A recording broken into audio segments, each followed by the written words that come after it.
పాపని పిలుస్తున్నా, తనకి అరేంజ్మెంట్ ఏమీ తెలియదు. సరదాగా చిన్న సర్ప్రైజ్ ఇద్దామని చెప్పి ప్లాన్ చేసిన. లెట్స్ సీ హర్ సర్ప్రైజ్ ఎలా ఫీల్ అవుతుందో ఏంటో.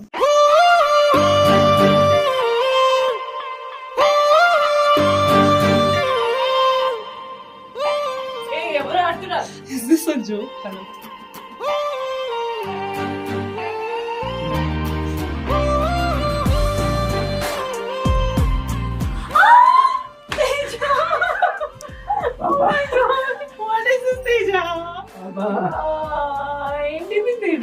వ్యాలంటైన్స్ డే గిఫ్ట్ ఇద్దామని చెప్పి సెట్ చేసిన. అమ్మాయి అమ్మాయి ఈ హాయి